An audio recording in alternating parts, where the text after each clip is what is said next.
Even if these problems in the news don't affect you directly or you don't expect them to, they do affect your customers. And that means you are not excluded from all the things that go wrong in this world.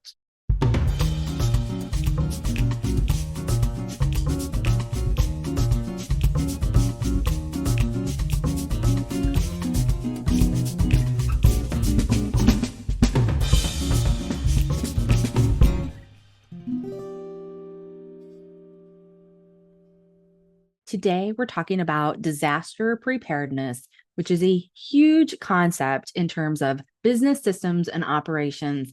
And unfortunately, it really doesn't get talked about enough, at least not in my opinion, in our business community. So we're going to dive into that today. When I'm recording this video, there's a lot of talk right now about the debt ceiling in the United States. There's a lot of recession fears running around, and there's also chatter about TikTok losing access in the United States, starting with one state that's already banned it from use. Don't quite know how that's going to pan out, but these are all really great topics that bring up a lot of anxieties I hear about from my clients. And so today I'm going to share with you the best way to start preparing your business for any kind of thing that can go wrong, whether it's in your control or especially when you feel like it's outside of your control. The first thing to remember is just like when we were in the pandemic, which also none of us could control and none of us really accurately predicted, except for my feng shui advisor who totally called it at the top of the year. You have to remember that when something is down, something else is always up. So just like during the pandemic, where anything that had to do with in-person work or professional things, they were all down. Commercial real estate was way down. However, anything that had to do with remote working, like Zoom software, all of that was way up in the stock market. So you can look to things like that to start to realize that there is a very cyclical thing that's happening. And that is definitely happening right now. All businesses require good strategic planning. Otherwise, you're just existing like a really delicate house of cards. One light tremor, one little puff of wind, and the whole thing comes crashing down. So, to help you not fall apart with that, that's what we're going to dig into this week. But before we get started, I'm just going to remind you real quick, don't forget to subscribe to this channel and hit the little bell for notifications so you get the alerts when I drop new content on this channel. I would be so grateful if you would share this with your friends if this material is really resonating with you this week. I suspect it's going to get your mental wheels turning a little bit, and I find that disaster planning is always great to do with friends, especially if you're a solopreneur or a solo service provider, as am I. You and your business buddies can have great eyes for each other to help you identify your weak spots. So let's talk about how to get some strength into those weak spots. The very real reality is that fixing problems based on fragile operations is very expensive, even for small businesses pulling in less than 6 figures a year. What you need is what we call disaster planning. And this is something we do a lot in the world of libraries and archives. Many of you know that I'm a librarian and a digital archivist by trade. I have my Master of Science in Information from the University of Michigan, and I was the digital archivist at Disney Animation for many years before I leapt out into consulting. Disaster preparedness is not the sexiest thing in the world. I'll be the first person to tell you that until you need it. And suddenly it is the most important thing in the world. And you are so glad that you did it. It's your business operations insurance policy. You can think of this like having your own house where you buy disaster insurance. If there's a storm or a flood, you can imagine when the storm is overhead and you lose your electricity and you lose all of those infrastructure pieces. If you have your disaster plan in place, you can survive without electricity and running water for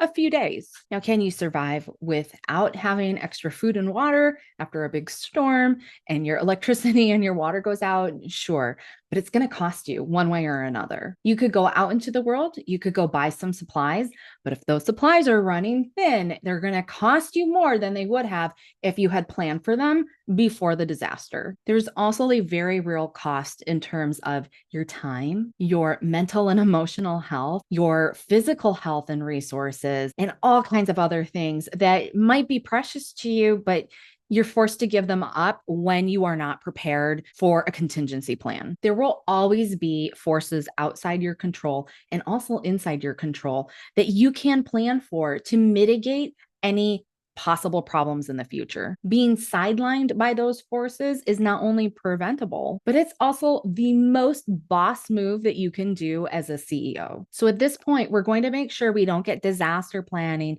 confused with strategic planning. The two definitely go hand in hand, but a really good strategic plan is meant to help you grow without disasters in play. Your disaster plan is what you put into place should all the things go wrong that could possibly go wrong. The key here when you're doing disaster planning is not to get stuck in being overly literal about it. I find most business owners get really hung up on being super literal about, well, is it a flood or is it a fire if it's a brick and mortar store?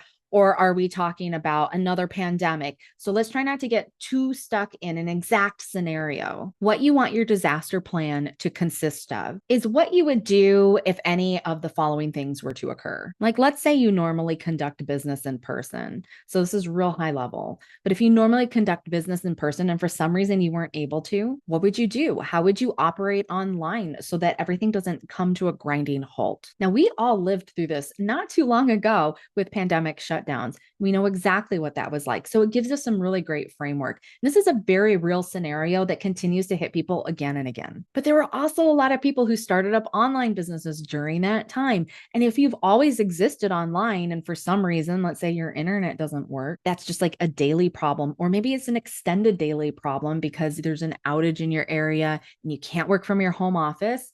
What do? Or how do you conduct business offline in the real world, utilizing some in-person activities? What you're doing is you are thinking through the possible scenarios of what could go wrong for your specific situation. I find that the closest way this kind of talk floats around the business community is usually around things like creating multiple revenue streams, which is always a good idea. It's kind of like diversifying your investments with your financial portfolio. And just as you would diversify your financial portfolio so you don't lose all your money if one stock goes down, in disaster planning for your business operations, you're thinking about diversification in such a way that if one system in your business is not available for you for a period of time, you know what your backup system is going to be. So let's take that example of working from a home office, which many of us do. Most of my audience tend to be just like me.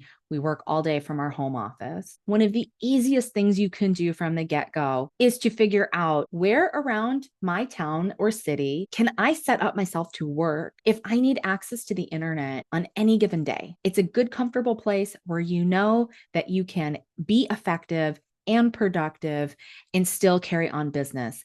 It may not be exactly comfortable like being in your home office. There's nothing quite like being in your home office when you love working from home, but at least it won't stop everything and it allows you to continue getting paid. Remember that revenue, cash, income, it's oxygen for your business. You need the income to be coming in. So let's take the current anxieties that I'm hearing from my audience right now, fears around recession and TikTok bans, as a great case study for your own business. Whether or not you feel like you'll be impacted by these events, they do offer some good mental fitness training when we're doing things like disaster preparedness. You can start thinking through, how do you make your business just a little bit more recession proof? I would recommend running an inventory of all of the software and systems that you use so that you can examine your true business overhead costs and the complexity. I would argue that doing that analysis is good in any financial climate. And for all my TikTok users, continue using it.